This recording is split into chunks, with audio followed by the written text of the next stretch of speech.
A few years ago, you went through some tough times, and how did you walk through it? I experienced a crisis of faith. I experienced some serious depression. But how can I say these things in a way that they would understand it? You can't take your world and put God in that box and still call him God, okay?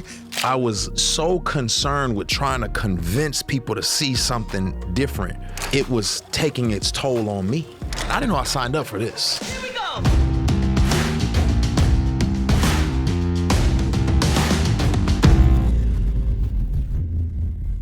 Well, I have the joy, the privilege, the excitement, the exuberance of welcoming to our Unbound Podcast the famous, and not infamous, the famous Lecrae.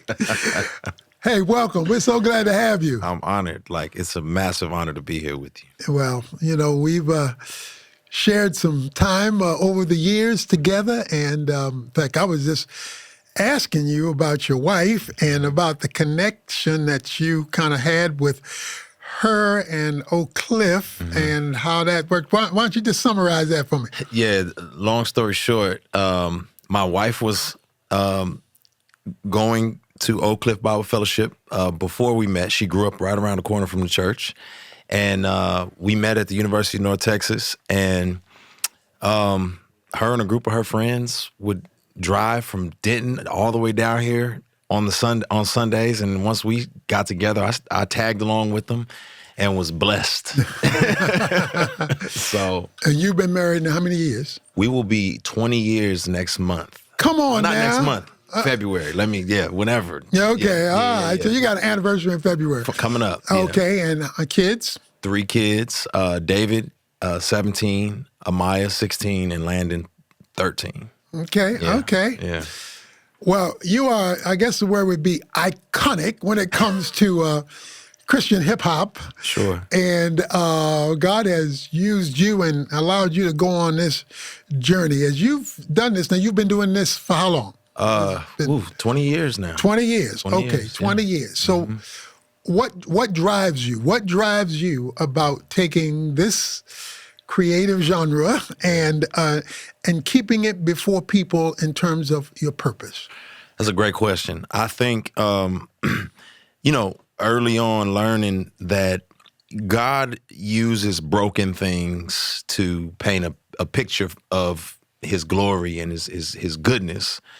I think hip hop was this broken thing. My life growing up in a broken home was this broken thing. And I was fascinated at how God could use something like this. And so for me, I get excited to take something that has historically been seen as broken and then bringing it to the healing aspect of God's work to disenfranchised communities, to young people, to old people, everybody. And I think that's the inspiration, is just seeing people come alive, hearing a reflection of God in the music. Well, that's interesting.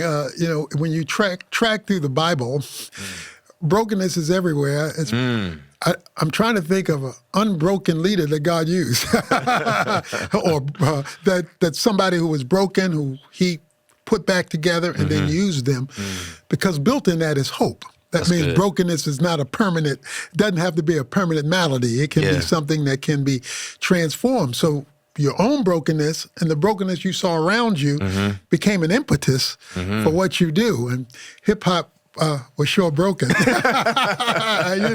Absolutely. So you're kind of fulfilling, in a sense, a calling coming and tied to your experience. Absolutely. So we've shared some time along the way. Is there anything that stands out in terms of your time at Oak Cliff, your time with me, that God particularly zeroed in on? Is this a joke? No, do we have time? I'm trying to be serious. Pick one. Oh my goodness!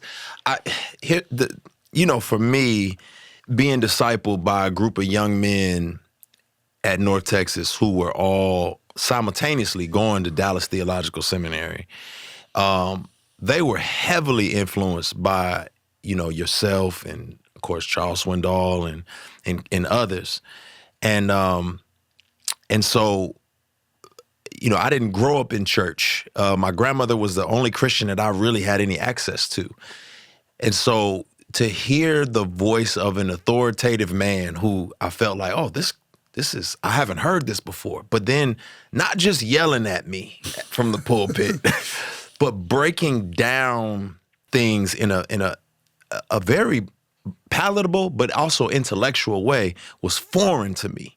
And so it, a lot of your books, a lot of your sermons became a blueprint for people like myself. I didn't know what I would look like as a grown man who loves the Lord and how I would walk and navigate this. I got to see you talk about being a father, being a husband, being a leader, and all these particular things. So I don't know even where I would begin. And then the people that you've invested in have also been like brothers to me, like Dr. Eric Mason and whatnot. And so, yeah, there's so many to choose from. But I would say, hands down, I think the biggest piece of it for me was contextualizing truth in a way that I could receive it, and then challenging me to think on truth as well. Well, I like that word, contextualizing. One of the distinctions I like to make is the difference between biblical theology and systematic theology. In systematic theology, you structure everything and you take what the Bible says comprehensively and organize it into a formula that a person can see the structure of what the Bible says on a subject. But biblical theology is when you look at a book, an author, a time, and an audience in the context in which it was written. You got 1,500 years, 40 different authors spread out throughout the text. It's not systematized. You have to do that. It's contextualized when the Bible was written. So taking that contextualization and showing that this book is relevant to people where they live and not just theological nuances that are unrelated to the nitty-gritty realities in life. And when I think of you in hip-hop and your successful integrating that genre into culture. So let's talk about hip-hop and culture, because hip-hop became a cultural phenomenon, and you, we'll call it sanctified, Christianized it, talk about the dynamics, just like we try to do with the Bible being contextualized, that you took hip-hop and tried to contextualize the Bible into that genre in a contemporary culture. Yeah, that's a great, great thought. Hip hop, for those who don't know, is this art form birthed in the 70s, early 70s in the Bronx, New York. A bunch of kind of disenfranchised kids, were break dancing and rapping and doing all these things. And as it matured, it grew in science and social awareness, but not spirituality. And it was like an abandonment. It was kind of like, well, we don't want our parents' spiritual authority on us. We want to break free from these shackles. And in departing from spiritual wisdom, it became more and more degenerate as time went on. And this is the culture that I was raised in, the culture that informed my worldview and shaped me. And so once I met Jesus, I think I was like, whoa, this flies against, as I grew in the faith, I said, oh, what Jesus is teaching flies in the face of so many things that this culture has been feeding me. But how can I say these things in a way that they would understand it? So it's kind of like, what do I use? And, as a master of analogies yourself, I found myself just trying to find analogies in songs and putting pieces of puzzles together. And just to see the light bulbs go on for people was amazing to me. And just to be able to do a concert and, I've probably stolen about 25 of your analogies over the course of my over time. But I think, that has transformed a lot of people's way of thinking. And I've seen the fruit of it. So where now you have these young artists and people influenced by hip hop who are saying to themselves, well, hip hop culture historically said this, but God says this. So how do we take that and infuse that into where we are now? And that's been the thought process moving forward. Resistance. I mean, hip hop has been looked at this degenerate, carnal thing, and you have, as I said, sanctified it. What kind of resistance have you faced, and how have you sought to deal with that reality? It's a good question. Early on in the beginning stages, I remember, people saying, "Well, how is this of God?" And I would ask them, "Well, what makes it not of God?" Because I'm curious, like what makes it not of God? And they say, "Well, hip hop only talks about killing and drug dealing and so on and so forth." And I said, "So what if we change what it talks about?" A lot of our contemporary gospel songs came from blues, and blues was not a sanctified art form. And so I said, well, what's redeemable about it? And I would get a lot of pushback early on. Some of it was the way we carried ourselves. And it took time to show people that, yes, our dress is different, our look is different. And what I would often have to show people is like, well, just think about young David going up to King Saul and saying, "Hey, this armor doesn't quite fit me. But I promise you, if you let me wear what I have and give me my sling and my stones." No, you didn't go there. No, you didn't go there. Hey, you working it, boy. You working it. Hey, it just let me use what I know. I promise you I'll get the job done. I promise I'll get out here and still slay some giants. And that's been kind of the way I've had to navigate against some of the early resistance that I dealt with on the journey. So, music in general, because you alluded to that not only with hip hop, but other ways, the blues and how that intersected with the gospel and all of that. And by the way, you said it started in Brooklyn, so it didn't start in Compton. Didn't start in Compton. Okay, all right. Oh my goodness. I got to go to Compton, But this thing of music changing people's thinking as a communicative device. I remember when my son Jonathan first heard Kirk Franklin, and he was at Baylor University, and the effect that had on him. You can do all that, get your thing going, but at the same time, have a Christian message tied to the relevancy of it. Yeah. How do you look at music as a genre, as a means of communicating truth and changing? And do you even have some scenarios where God has used it to affect decision-making in people's lives? Yeah. I'm not an expert in etymology or words, but muse means to think. And so I would hope that people would see music as a soundscape that you're meditating on what's being heard, right? And so for me, I always wanted to look at music as an opportunity to be a form of expression, of creative expression. What is it saying? Well, it's saying something about the person who's articulating it. Well, what's inside of that person is going to be expressed in the music.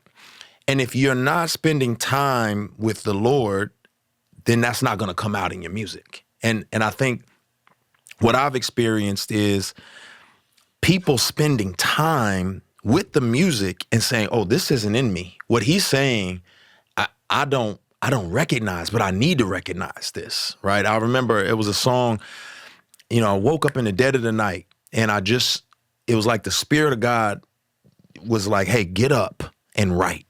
And I just started writing a song, and it was my testimony. And I was like, how do I articulate what Ephesians says? Ephesians says is by grace you're saved, not of yourselves, lest anyone should boast. So I'm like, how do I articulate this? And I start writing a song called Take Me As I Am. And I'm writing it, and I'm saying, I'm going through my story. 5:46 in the morning, I'm tossing and turning, chest burning, and sermons in my head keep reoccurring. And by the end of the song, I'm articulating that I thought that I had to earn God's love, but then I realized he would take me as I am. I smell like smoke. My whole life's full of sin because it's all I know. And then I articulate that God reached down and grabbed me in the midst of where I was at. And I put this song out, just prompted, like, all right, let's release the song. Countless people have said, that's me. I felt like I had to earn it. I don't have to earn it. And people came to know the Lord from listening to a song. And so I think it was in me, though. Had I not been in my studying Ephesians and sitting time under the pastor and listening, that wouldn't have came out in that way. So as you deal with some of these cultural issues, I remember there was this season where there was this racial burden on you. Talk about that particular struggle that you went through in that season and how you tried to work with that. Take a sip. Yeah, you can. Take a sip. Because I'm going to take you somewhere with this one, boy. I remember like it was yesterday. I think it was 2012, 13. Trayvon Martin had been killed. And I was burdened because I could relate to a young Trayvon, right? I could see him. I have cousins like a Trayvon. And I thought, man, that's tragic. Now, I went to social media, Facebook, and I just said, man, this is a tragic event that is taking place. And for me, it wasn't about a political issue, right? It was a biblical issue for me. It was the life of a young boy has been taken, and this burdens me, somebody I can relate to. I got a lot of pushback for just articulating that. And I was like, that's strange. Like, why would people be offended at this, that I was trying to show love to this guy? And then I said, maybe I said it wrong. Let me make a video. So I make a video about it. And people were like, stop being political, Lecrae, you're being political. And I was like, what do you mean I'm being political? So then I felt burdened. I was like, this is an epidemic in my community. Like, I see this type of thing happen all the time. How do I articulate this? And, I think for a season, I was so concerned with trying to convince people to see something different that I didn't realize, man, it was taking its toll on me, right? It's taking its toll on me. And in that pain and that suffering, I just found myself disenfranchised. I couldn't believe that so many believers were like fickle and racially divisive and politicizing and I was like, I didn't know I signed up for this. So it took me to a very dark place, and it was a dark season of my life. I can tell you more about that, but that's the introduction to a very dark season for me that I couldn't reconcile. I didn't understand why we saw things differently. I didn't understand there were racial divides in the church and political divides in the church, and it just threw me for an entire loop. So what resolved that for you? What helped you get through that? Okay. So I got to a place where I realized that much of what I thought was in the context of the American church, right? Like I'm thinking the church is just what I see in America. And I said, well, if this is church, I don't like it. Like I've been to restaurants before and I didn't like the food. And I said, I'm never going back to that restaurant again. But the catch was I didn't stop eating that type of food. So maybe that wasn't a good restaurant, but that doesn't mean I don't like steak anymore. I still like steak. But I had thrown steak out. And essentially, I said, I'm done with this Christian thing. These people are crazy. And ironically, I went on a trip with my wife to Egypt. And I wasn't there. I was just kind of, and I went to one of these places where they talked about the pharaohs, the tombs. Mm-hmm. So I go to one of the tombs, and our guide is this brilliant archaeologist, anthropologist, like brilliant, not a Christian. And our guide says, oh, this is a pharaoh that let all the people go. And I was like in the Bible? And the archaeologist or the guy says, I don't know the Bible. I've never read the Bible. I don't know anything about the Bible. I just know there's a pharaoh historically that let all of the slaves go. And I was like, this is real? And I said, oh, man. Okay, God, maybe I shouldn't throw the whole baby away. Let me come back. I go into this little church. It was a museum, but I started seeing scholars from Egypt and Ethiopia, and I said, oh, this is a global faith. This isn't an American faith. This is the world. And I think at that time, God said, you haven't heard anything about American politics here, have you? I said, I haven't, because it does not consume everything I care about. I care about the world, and you're niche down in this little bubble here. And I think that challenged me to say, wait, what's bigger, the kingdom or the empire? Well, you just used one of my favorite words, kingdom. This all-encompassing rule of God that touches every area of life. And when we get in our own niche and all we see is this and we don't see the bigger picture of God, then that small piece can control us when we've given it a weight it was never designed to have. Wow. Because God is so much bigger than my narrow world that I'm exposed to. And being willing to expose yourself to much more, which that event allowed you to see, that you can't take your world and put God in that box and still call him God. Wow. Okay, so this king and his kingdom is a dynamic thing. So I'm glad that God let you see the problem and then let you see the cure from what you went through. So that's pretty good.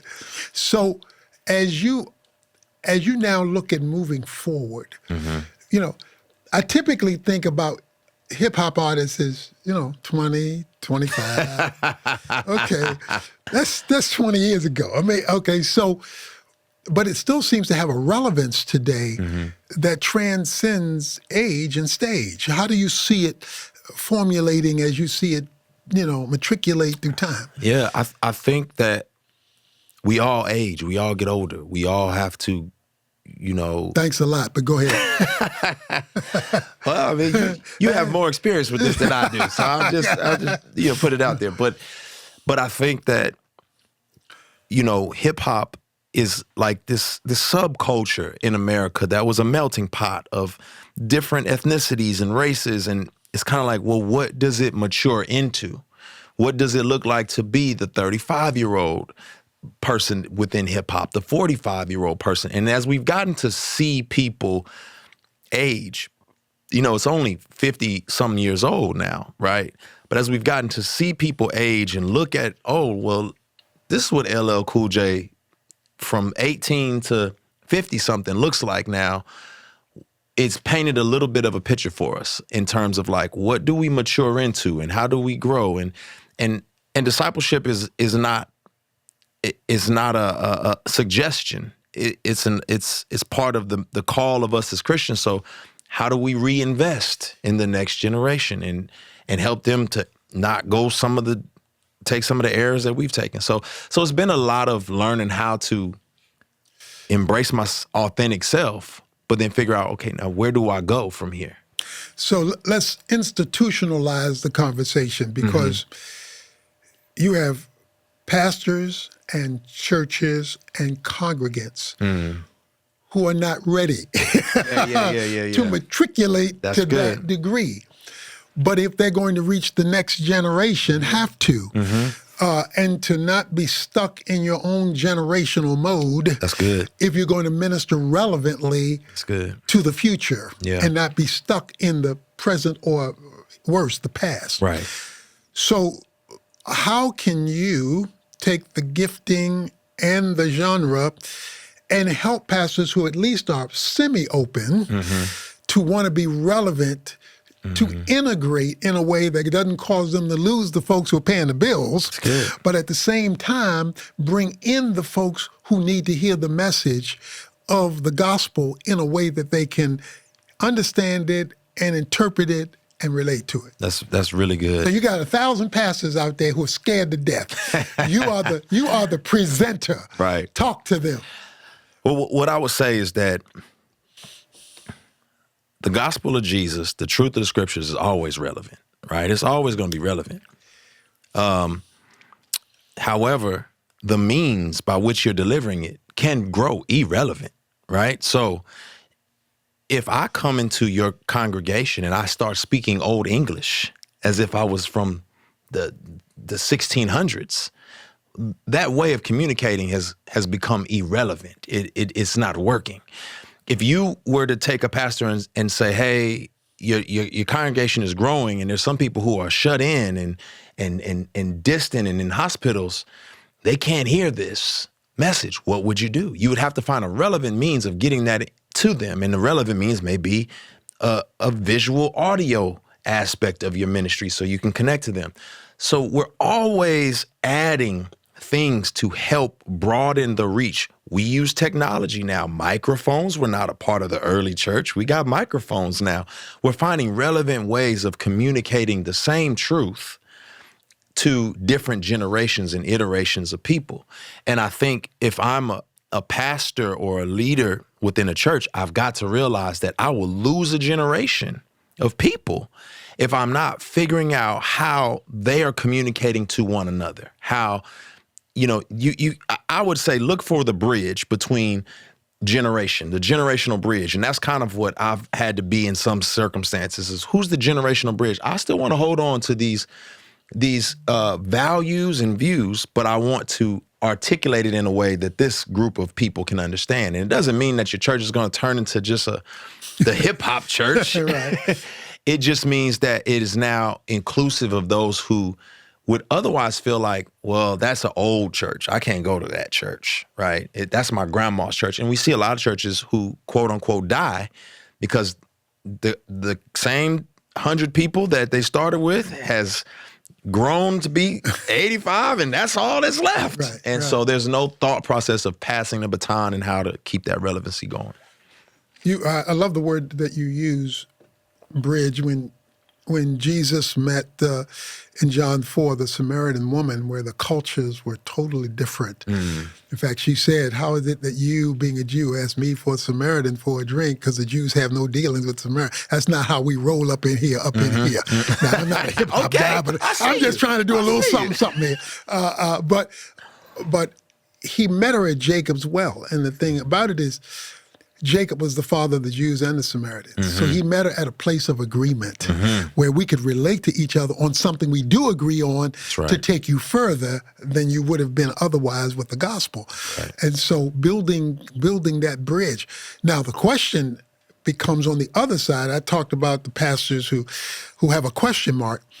Is there another extreme on the other side where you're a hip-hop pastor and you do not appreciate and respect the history that brought you here? What about the danger in that direction? Oh, that's absolutely a thing as well. And what I would say is that, if in music we have the term, if you live by the hit, you die by the hit. So if all you are offering people are hit records, right? When you don't have another hit record, you're done. And I would say that pastors and churches who are leaning so heavy on just being hip and cool and just leaning into that, you're gonna miss a generation of people who have wisdom to offer you, who can help you navigate circumstances. I, in my 40s, don't want to be in a church where there's not somebody older than me currently, because I got teenagers. And I don't know I've never been a parent to a teenager before, and they've never been teenagers before. So we got a conundrum going on here. Gotcha. I need the wisdom of elders to be able to speak into my life. And I don't want to tell them, well, y'all just going to have to figure it out because we're moving in this direction. I want to be able to honor them. I want to be able to have, a way to bridge that gap.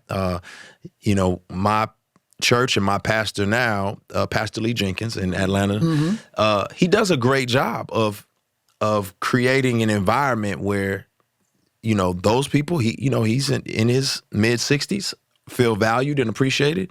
But then he understands that there's a young group of people in that room as well. And so he finds ways to bridge the gap or bring us up to speak at different points in time. Create opportunities for languages. Sometimes there's translations that need to be done during the congregation as well. But we don't want to throw out the wisdom and the culture that has shaped, previous generations. We need that. So this world tour, tell me about this world tour, why it is, what it is, and what you want the fruit to be because it is. That's a great question. I'm going on a world tour. I start in the continent of Africa. I go to Zimbabwe, Zambia, Kenya, and South Africa. And we end up somewhere in Australia, New Zealand. with the states in between. And it's the Reconstruction tour. And the Reconstruction is the heartbeat of my album and what I want people to walk away with. A friend of mine went to Italy recently, and he saw the Michelangelo, or the David statue that Michelangelo built, and he learned that statue was built from discarded marble. And that's really what this tour and this album is about. It's about saying, hey, things have been discarded. Humans have been discarded, but God wants to reconstruct with those pieces that maybe the world has discarded, maybe your family has discarded. God wants to reconstruct and rebuild that. And I just want to go to places around the world and articulate that in music and in message. And some of us will be celebrating our reconstruction. Some of us will be mourning and lamenting and in need of that type of healing. And so that's the aim of the tour. Well, a few years ago, you went through some tough times, and how did you get through it? What was it, and how did you walk through it? Yeah, I experienced a crisis of faith. I experienced, some serious depression, some serious just downcast. I used to think depression and anxiety and all those things were just like, oh, you get over yourself. And until it hit me, and I said, oh, this is real, and the way to get over it was to go through it.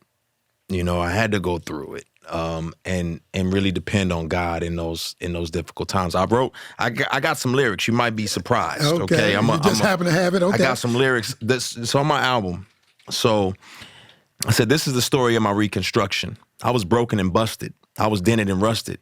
I was mad at Christians for a while, thought the church was disgusting. But that pain becomes a license for liquor and lusting. Who can you trust in if you don't trust in God? My existence was just a figment of my feeble mind. Depressing, living for nothing but your carnal urges. Intellectuals answered questions, but it still disturbed me.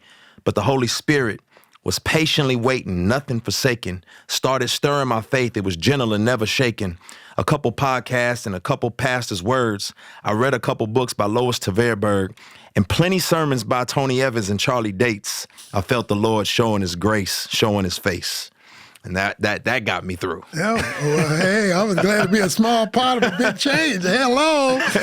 So if me sitting across from you was your younger self, if I am now your younger self, yeah, what would I be telling your older self that was learned in this journey?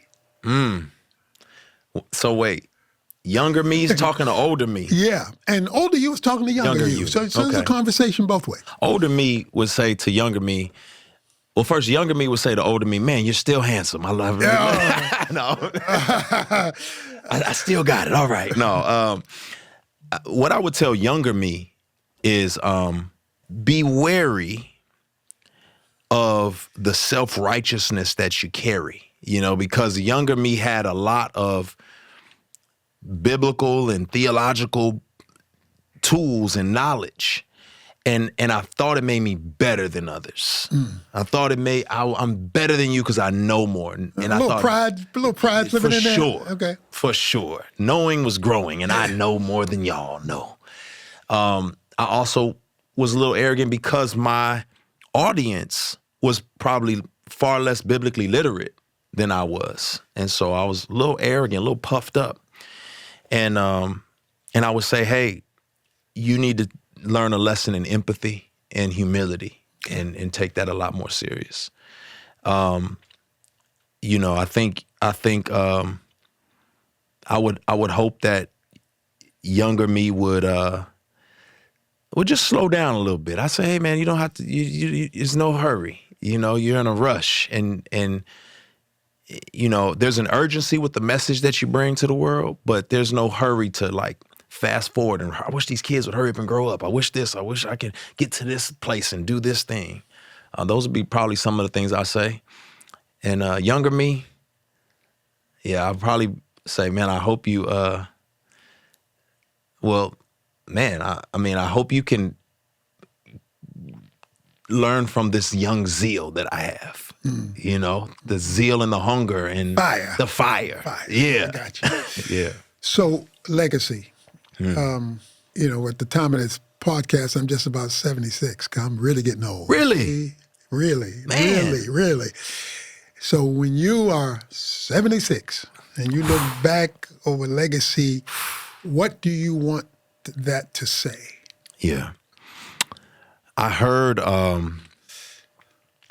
Dr. Crawford Loritz say something one time, and it really stuck out. And what he said was, he said, inheritance is what you leave to people. Legacy is what you leave in people. And I was challenged by that. Like, what do I want to leave in people? And I think for me, it's that it's really, I was doing everything in my possible means to practice the way of Jesus.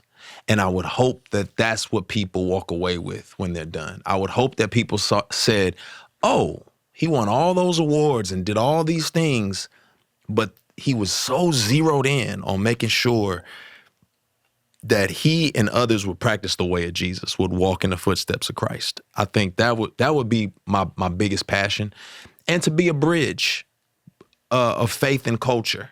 I love to just be that bridge. I get to stand in the gap between people in this hip hop world and the church, and translate the languages for one another. And if I could die being that bridge, I'm a happy man. It's been an honor to have you as part of our podcast. Thank you for blessing me and others so that their lives based on God's word can be unbound. I appreciate it.